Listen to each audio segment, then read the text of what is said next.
Good morning, everybody.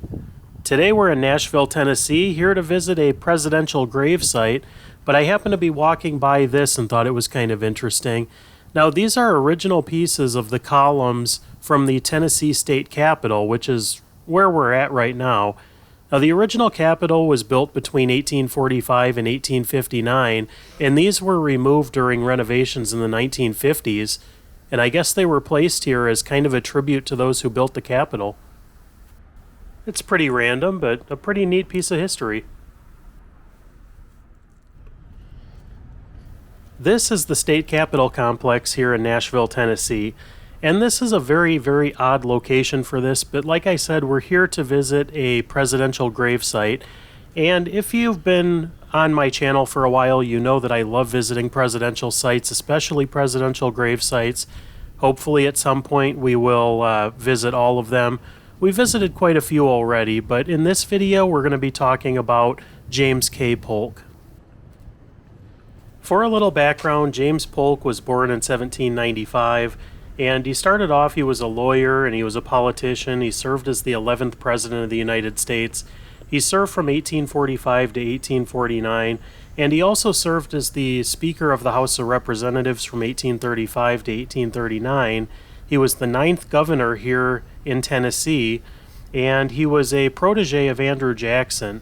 Now, he was a member of the Democratic Party. He was an advocate of Jacksonian democracy, and Polk was known for, during his time, they extended the territory of the United States through the Mexican-American War during his presidency, annexing the Republic of Texas, the Oregon Territory, and the Mexican Cession after winning the Mexican-American War. So a lot of things happened in the country under James Polk.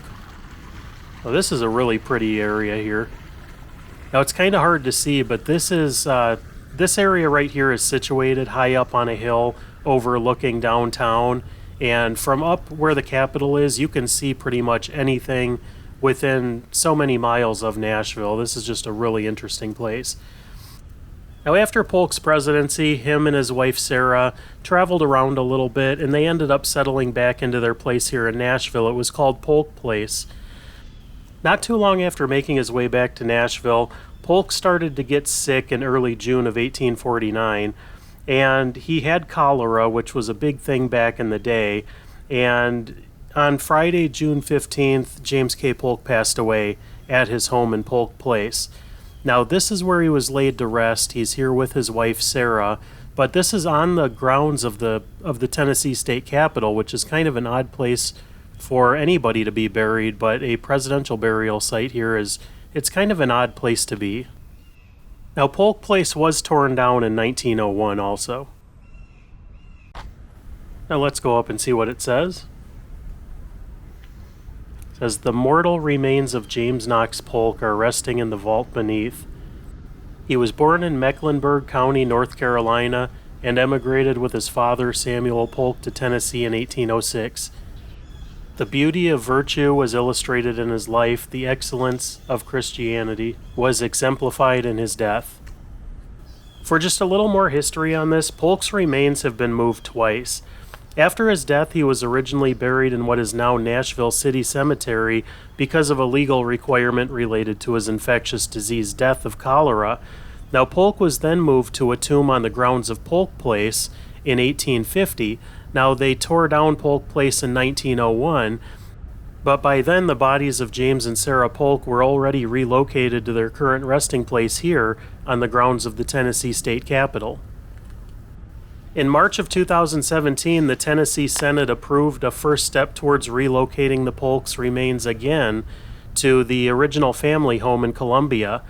Now, that move would require approval from state lawmakers, the courts, and the Tennessee Historical Commission. Now, a year later, a renewed plan to reinter Polk was defeated by Tennessee lawmakers. The State Capitol Commission heard arguments over the issue in November of 2018, during which the Tennessee Historical Commission reiterated its opposition to the tomb relocation, and a vote was delayed indefinitely. So it looks like they're going to be staying here, but they were moved their fair share over the years. I'll let you pause this if you want to read it.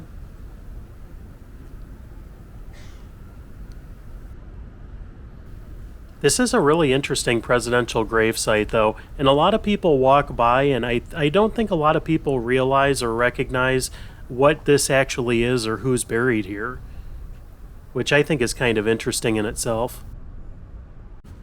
Now, I will issue just a little bit of a warning. If you come to visit this location, there is not much parking up at the top of the hill. It's secured by state police and Capitol Police.